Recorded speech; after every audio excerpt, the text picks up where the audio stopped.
Unplugged in, plastic waste in our landfills, our oceans, and even in the air we breathe.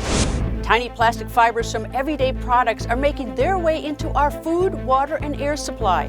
Even if we stopped using plastics today, there would still be enough plastics in the environment to circle around the earth. We examine how microplastics migrate, environmental politics, and how one teenager's discovery led to a multi-million-dollar effort to clean the world's oceans. Unplugged in, plastics and the environment. Hello and welcome to Plugged In. I'm Greta Van Susteren, reporting from my home in Washington, D.C. It is difficult, if not nearly impossible, to imagine the modern world without plastic. From bottles and bags to artificial limbs and life-saving medical devices, plastics are a built-in part of daily life. It's cheap, versatile, lightweight, and because it's not biodegradable, plastic is almost indestructible. And that may be its biggest drawback. The first patent was in 1907 to a Belgian immigrant to the U.S. Bakelite was the world's first synthetic plastic. Initially a novelty, mass production did not take off until the 1950s. And today, each year, the world produces nearly 400 million metric tons. Most of it is used in packaging everything from the food we eat to the toys we buy. Plastic is used to build our homes and offices. It's in the clothes we wear and a key component for our favorite electronic devices. Plastic is not biodegradable. Depending on the type of plastic, researchers say it takes between 10 and 500 years for plastic to decompose. Some studies say it takes longer. But what happens to all that plastic when we no longer need it? According to the Global Change Data Lab, since 1950, 55% of all the plastic ever produced ended up in landfills. 25% was incinerated. Only 20% of it was recycled. The United Nations estimates each year 8 million metric tons of plastic waste ends up in our oceans. The coronavirus pandemic is a new driver of a single-use plastic waste, but innovative people are finding ways to mass-produce personal protective equipment that is biodegradable. Here is VOA's Mariama Diallo.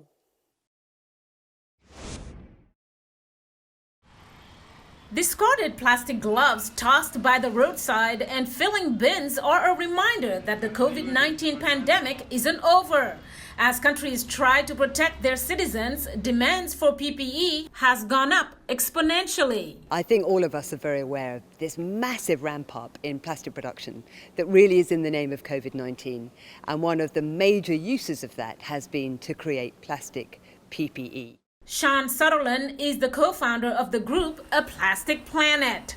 According to them, nearly 750 million items of PPE were distributed to UK frontline staff from late February until mid-April. Single-use, ripped off, put in the bin, exist forever unless they're burnt.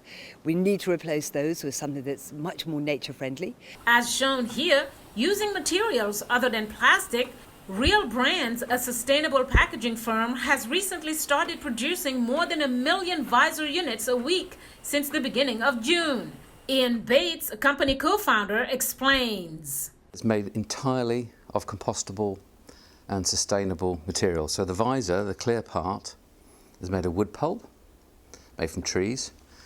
It's incredible that it's clear, but that's the case. And this, of course, is made of carton board. And we've designed it so that it would be as simple as possible. So you take it out of the pack, it arrives flat like that. You don't need assembly instructions. You just pop it in like that and straight on your head. They also plan to produce gowns and gloves. Like Real Brands, other companies are also trying to do their parts by offering more sustainable PPE options, including UK-based Ocean View Mask with its VP195 reusable face mask. The company claims the 3-layer mask can be washed up to 30 times. Nicole McDermott, Chief Operating Officer. The idea that so many of these masks are disposable, you can wear them for one day and have to be put in the bin, just seems madness. For a key part of our wardrobe to be disposable, it's not sustainable. Discarded PPE items could add to an estimated 13 million tons of plastic that flows into our ocean every year, according to a 2018 United Nations report. Mariama Diallo, VOA News. There is one person who thinks 50% of the Great Pacific Garbage Patch can be cleaned up in 5 years. We will hear about his ambitious plans ahead in the show. But first, we want to look at the plastic that you do not see. Janice Brainey is a biogeochemist and assistant professor at Utah State University. In an opinion article published in June in the New York Times, Brainey wrote that her team discovered tons of microplastics no bigger than 5 millimeters are floating in the air. So we're just starting to understand how microplastics are moving through the atmosphere and what their atmospheric concentrations are. We looked at really remote locations, which helps us understand background deposition rates. And we found that over a year period in the areas that we looked at, more than 1,000 tons of microplastics are being deposited. Right now in the wilderness, is it unsafe? No, I wouldn't say that it's unsafe for humans. We're more likely to breathe in more microplastics in urban areas or even inside. But we do have concerns about what this might mean for ecological health.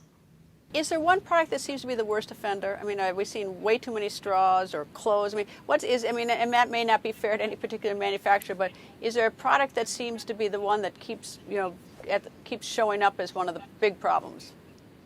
Well, we can't really identify our microplastics to any type of product. So there's no sort of fingerprint with the microplastics. They don't. Okay.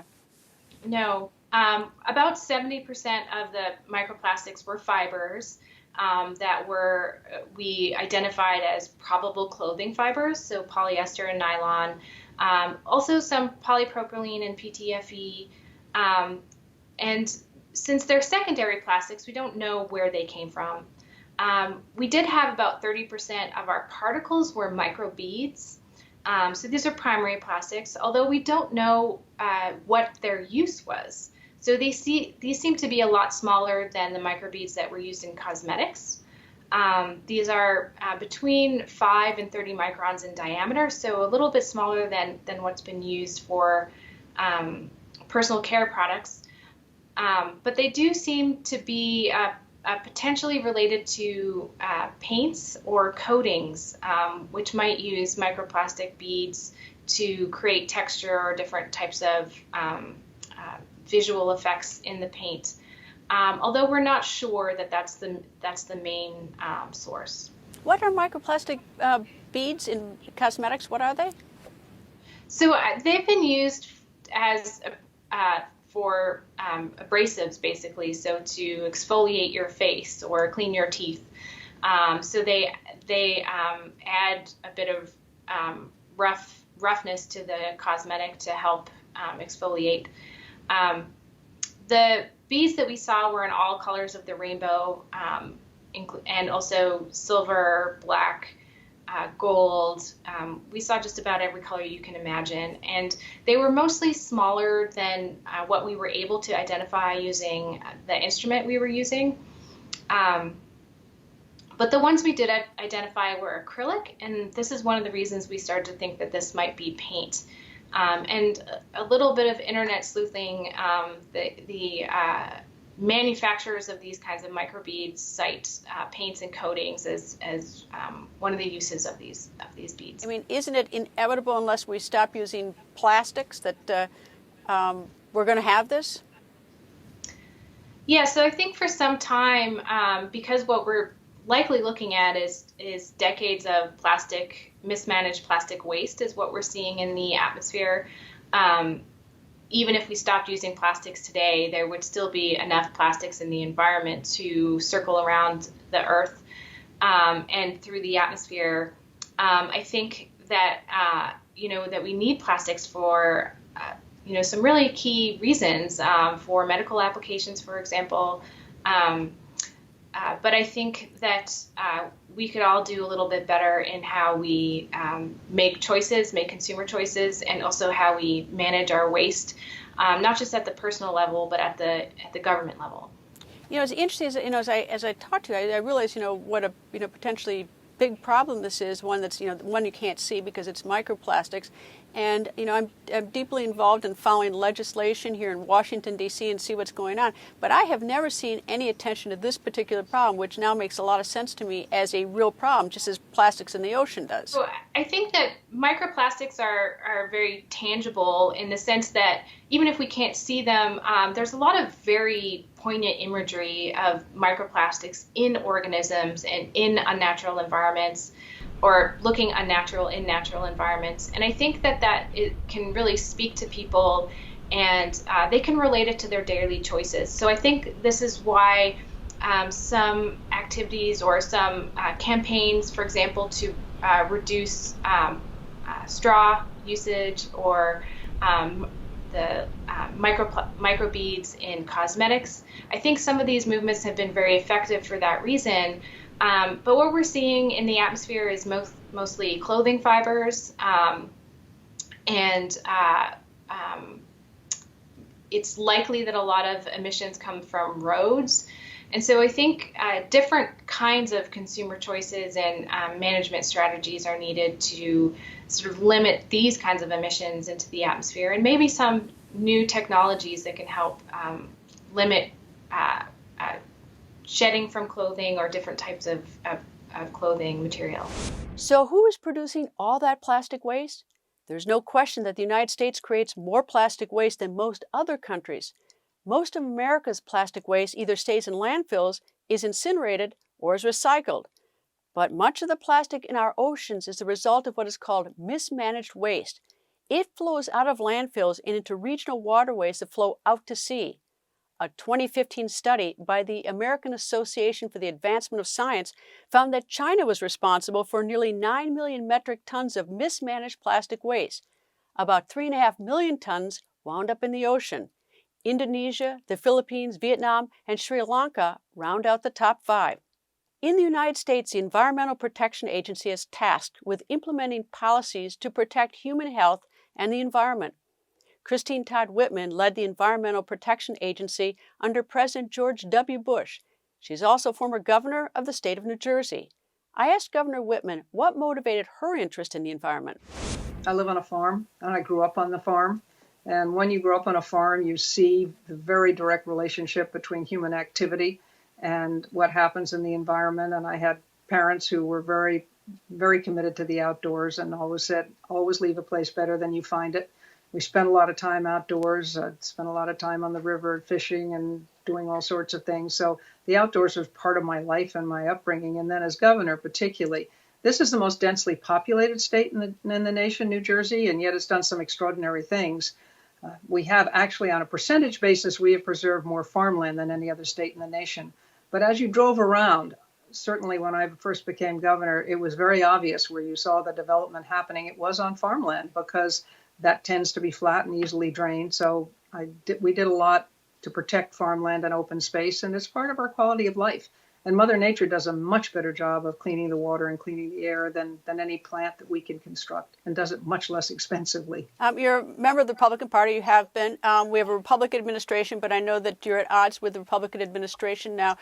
So I'm curious, from your personal position, how you think the Trump administration is doing worldwide on the issue of climate change, or on pollution, or all these issues having to do with the food supply and interacting with these other nations. Is it going in a positive direction or a negative direction?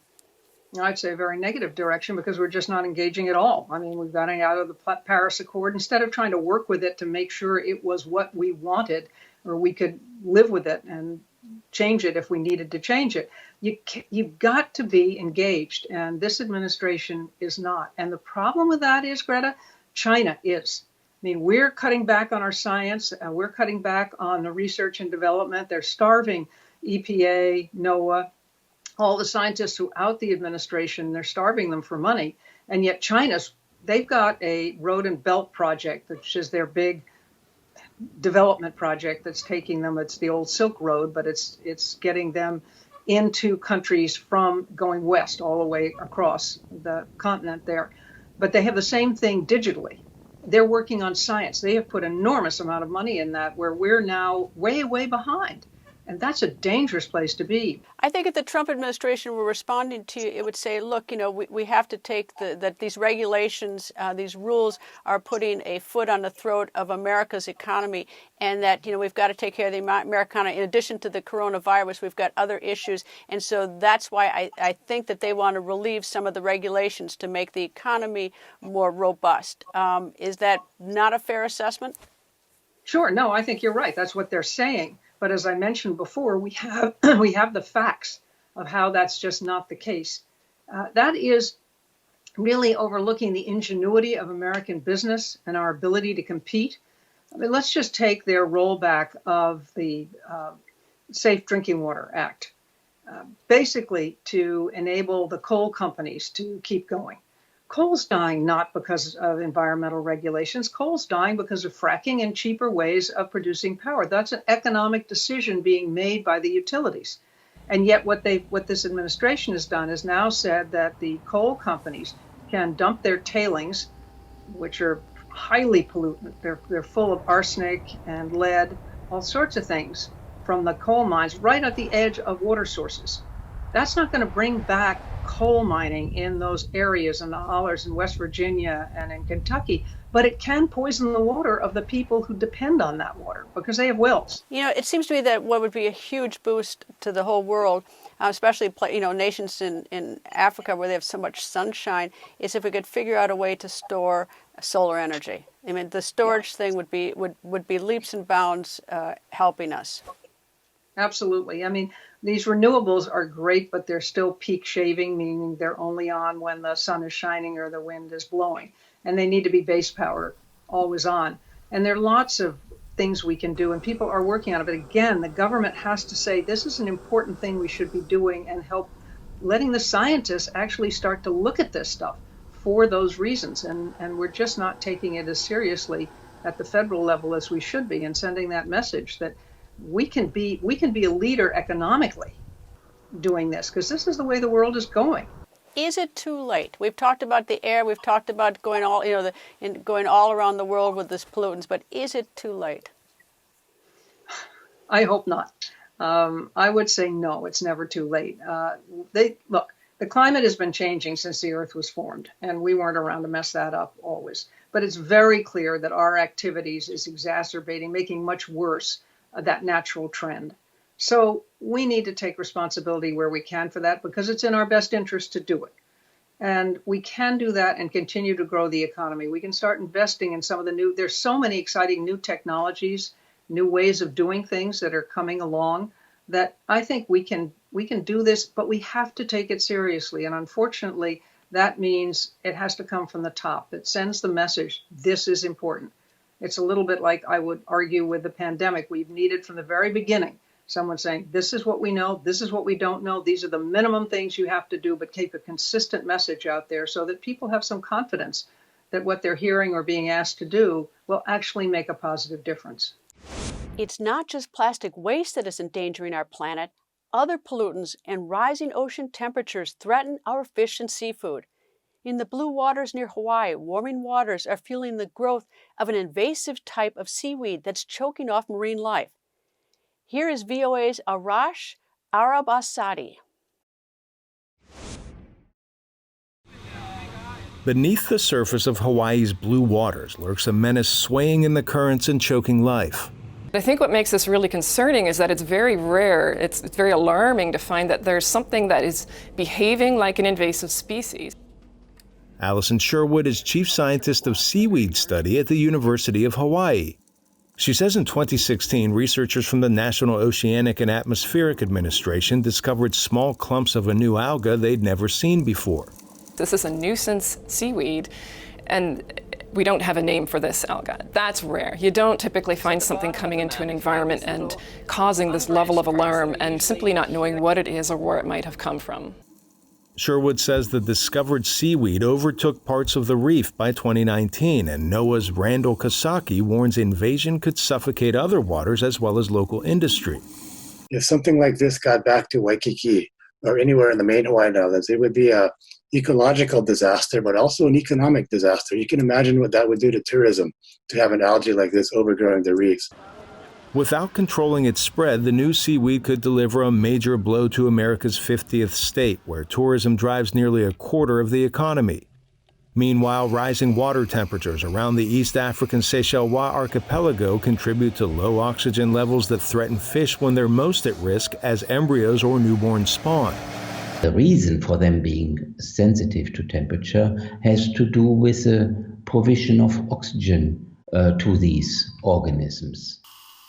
Professor Hans Otto Portner of the Helmholtz Center for Polar and Marine Research says the concern is rising temperatures forcing fish in oceans spanning the globe to find cooler waters to spawn. The species would have to move out of this area, look for different sites that may be more suitable, and would have to experience the risk of whether this site is suitable based on other reasons like food availability and so forth. Among those hardest hit will be the Alaskan pollock, the United States' biggest fishery. Arash Arabasadi, VOA News, Washington. Communities around the world are coming up with solutions to tackle climate challenges. When he was 16 years old, Boyan Slat decided to clean the world's oceans, this after a diving expedition where he found more plastic than fish. 2 years later, at age 18, he started the Ocean Cleanup Foundation, whose goal is to remove 90% of floating ocean plastic. We spoke earlier about the group's latest efforts. What we see is that rivers are really the main source of plastic leading to the oceans.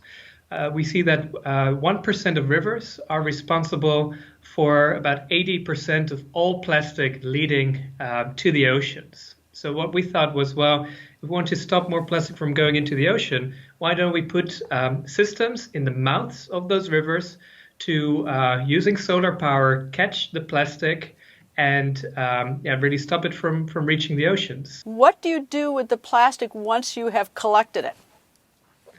Yeah, so once the system is full, which is basically like a vacuum cleaner for the river, we take out the barge with the plastic, we bring it to the side of the river where we can then process it. Part of it can be recycled, part of it has to be disposed of in another way. But we do feel that we carry the responsibility to make sure that it's disposed of properly rather than it having the risk of ending up back in some river or ocean. How small a particle can the interceptor collect? Yes, so we can collect down to roughly a quarter of an inch, that order of magnitude.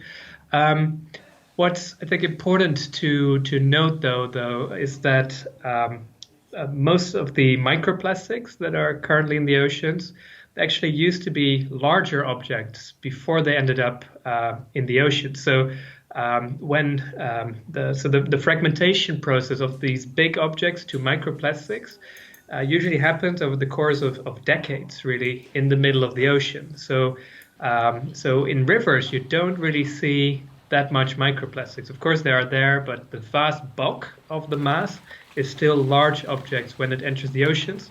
And by collecting those, we prevent the future creation of microplastics from the fragmentation of those big objects.